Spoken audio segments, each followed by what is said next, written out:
Hello, welcome back to Fallout 76. In case you weren't aware, there will be a seasonal event taking place starting from the 22nd after the server update. And just like many other seasonal events, it will involve dressing up in some way, in this case using a unique backpack skin, and doing a whole bunch of tasks across 2 weeks. So let me show you the easiest way to get it done. I'll try to include as many instance locations as possible so every player can get this stuff without having to compete with each other. In this case, you'll get a unique backpack skin.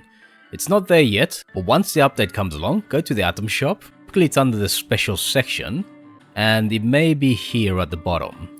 Alternatively, it should be under skins, but look for the free tag, that will tell you where you can find the free items. Once you have it, come over to the armor workbench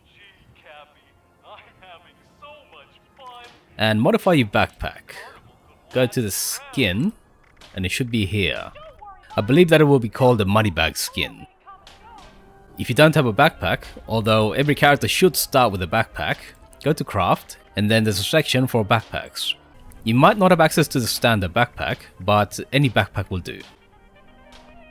Then once you have it, make sure you equip that particular backpack and go about the weekly challenges.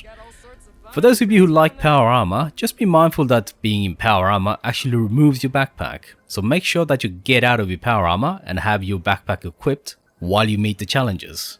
Otherwise, they do not count. This is a gotcha that gets many people, so make sure that you're outside of power armor. By far the easiest way to track your progress is to go to the challenges section and there will be a new tab for the challenge. Then you can highlight the challenges and then press whatever button it is to track, T on PC. And once you've done that, the challenges should show up over here under the challenges section. And that way whenever you go into the map, you can just see how much progress you're making. But let's take a look at what the challenges are.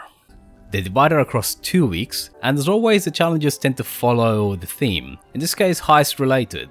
So let me show you the easiest way to meet each of these challenges. By far the easiest way to get the first 2 done is to go to Atlantic City, either by traveling to the location or starting an expedition. The first location you should travel to is the boardwalk. You want to go up here, go up the stairs, and then see that raised area up there? That's where the expedition ends. So you can do this either by finishing an expedition or just traveling to this location. If you don't have a jetpack, you can use Marsupial and just jump up here. There you go. Like I said before, this is where the expedition ends. So there's a number of goodies that you can take, like drugs, bit of ammo. But on the center table there are cigarettes. That's 5. It may vary slightly, but you do have a whole week. And over here we have some money. Now 7 money is definitely not enough to meet the second goal, so I would recommend that you do an expedition, because one of the things about the lore of Atlantic City is that it wasn't as ruined as the rest of the world, so they still use pre-war money. So if you do an expedition, it's very likely that you'll end up with a decent amount of pre-war money. Usually I'm having to scrap around 20 to 30 each run, and because the enemies are reset after every expedition, if you run 2 or 3 of them, you should have enough pre-war money. Which also goes a long way towards fulfilling the 2 objectives to kill enemies and kill humans, because Atlantic City tends to have a whole bunch of human enemies and it resets after every expedition, so you can kill as many enemies as you want. But while we're talking about expeditions, let me show you exactly where you should farm for enemies. So let's drop down. This is about the starting area for an expedition. The first part involves killing enemies on the boardwalk itself. A lot of them tend to be overgrown, but over here you get a bunch of humans, so that can also count, as well as down there. But the objective is to get inside the pier. So once you've met the first objectives, go inside the pier. This is the second stage of the expedition, and the thing is that enemies here will respawn forever. So basically, as long as you don't complete the objectives, you can farm an infinite number of enemies. And the reason why I'm recommending expeditions is because enemies scale down to your level, which means that somebody straight out of the vault, as a level 2 let's say, and I've done this, I've demonstrated this, can come here and still be effective with the basic starting weapons you get straight out of the vault. And like I said before, I've demonstrated this. So anybody can come here. The biggest obstacle is doing the quest to let you start an expedition. But after that, you can basically just farm enemies as much as you want. So that's for starting an expedition, but there's nothing stopping you from joining one, even if you don't know how to start one. So if you do see an expedition, just join it. As a level 2, you'll do fine. The second alternative is to do daily ops. A lot of them tend to have human enemies. So it may take a few days until you get human enemies, but all enemies do count towards meeting the kill an enemy goal. Low level players may have a bit of difficulty with daily ops because they scale up to level 50, and because of their mutations they can be a bit challenging for low levels. For those players I would highly recommend doing expeditions instead, but for high level players either one is good enough. While you're here, you can also collect a bit of Nuka-Cola, by the way. The first location that's kind of guaranteed to give you Nuka-Cola is over here. Then open the door, and there's another vendor over here. There you go. Watch out for this guy kicking it. Then go into the arcade. And there should be another vending machine over here. There are sometimes Nuka-Cola bottles to be found here. Yep. Not always though. But yes, you can find a whole bunch of Nuka-Cola in Atlantic City.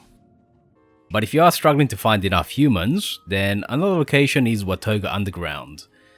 If you've done the quest to free up one of the companions, you'll eventually get a quest to come over here, and once you have the key to access the indoor area, that gives you about 40 to 60 enemies. So you can come here, clear the location, step outside for a minute or so, and then do it again. And that should give you enough enemies to meet the kill a human objective. If you haven't yet done the quest and you want to, then the companion is found over here at Roland's labor camp. Once you get close to the labor camp, they just go to the top. If you're doing this during the challenge, it's very likely that these guys will be dead, because they do count as humans, so yeah. Then come over here and walk inside, yes. The companion should be inside here, although you may have to kill the camp and loot it in order to get the key. Then it'll give you a whole bunch of side quests, and then the last one will send you to Watoga. Another location that gives you guaranteed humans, in this case Blood Eagles again, is Dagger's Den. After you spawn in, look to the right, climb up a bit, and get up here, next to the fence. Then come this way, step on the roof, drop down, and go inside there. Once you're inside, you'll find 5 guaranteed Blood Eagles. So you can kill them, then step outside, wait a minute, and then come back in and kill them again. The camp outside also has a whole bunch of Blood Eagles, but it's very likely that they may be dead. Dagger's Den is my preferred location when you get those challenges to kill 10 Blood Eagles or so. While you're at the boardwalk, you can also take care of the lock challenge. After you spawn in, just go up the stairs and come over here. I've unlocked it already, but this should be a tier 0 lock. Inside there's the grisly remains of somebody's handiwork, and also gas by the way, also oil. With the Molotov challenge, just come over to a Tinker's workbench and go to the grenade section. I believe that Molotovs are known by default, but as you can see you just need adhesive, cloth, glass and oil. Cloth and glass should be fairly easy to come by, just by looting the grounds, and you should also be able to convert the pre-war money into cloth, so these two should not be an issue. If you're short on adhesives, then come all the way through to the end here, where the bookshop is, and speak to this vendor. I found this vendor to be very reliable when it comes to adhesive, and just keep in mind that each bulk adhesive converts into 10 adhesive, so you should need no more than 2. And when it comes to oil, I'd recommend going over to the Blackwater mine, and you should be able to find more than enough oil cans both inside and outside. The building on the left tends to have a lot of things that are oil related. So yeah, fuel tanks, aluminum canisters,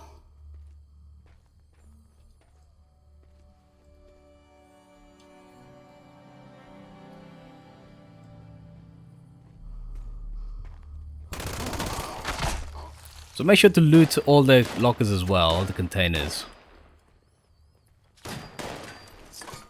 And also check out the building opposite, because that tends to have a few goodies as well. So don't forget about things like paint cans, because they're also scrap into oil. Unfortunately, this area is not instanced, but you are likely to find a whole bunch of oil related things, like gas canisters, yep, fuel tanks, plus a whole bunch of alcohol too. Yep, here, insolvent, the blowtorch.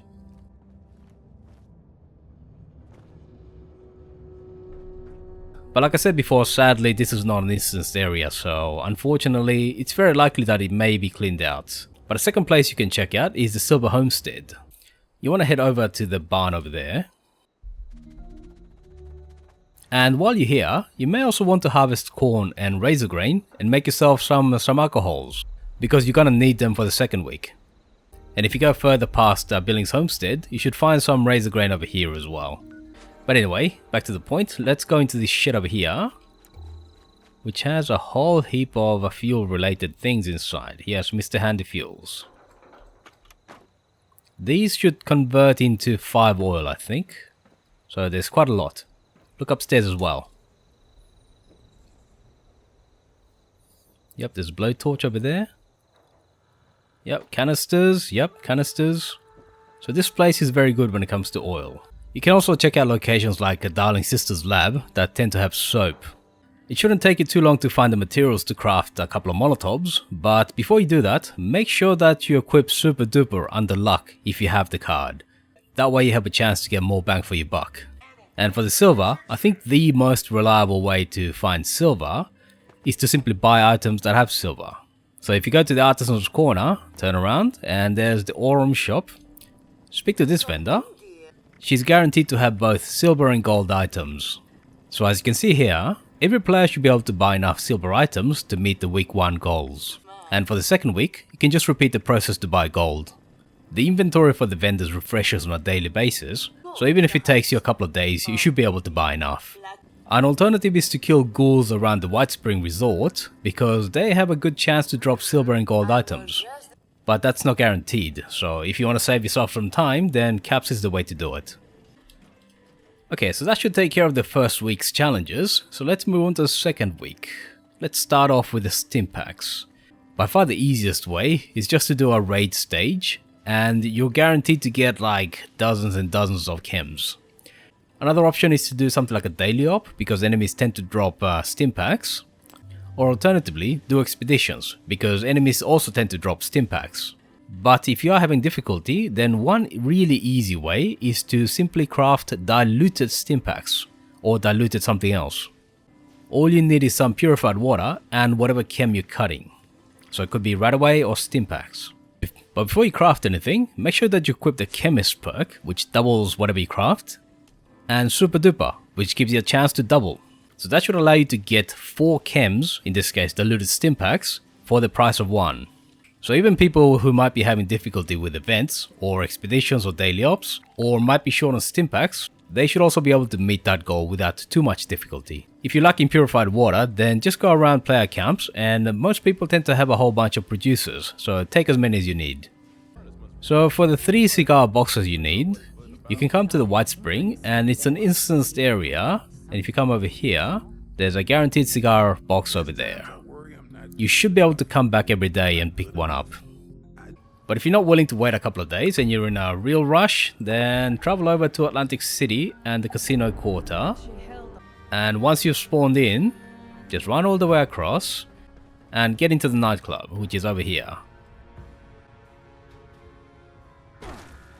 Then once inside, run all the way across and get into this private suite.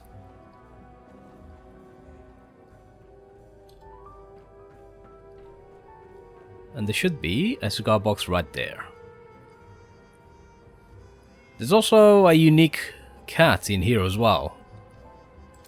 Haven't tried killing it, but that would be mean, wouldn't it? Yes, it's a unique named cat. Can't do anything with it, but yeah.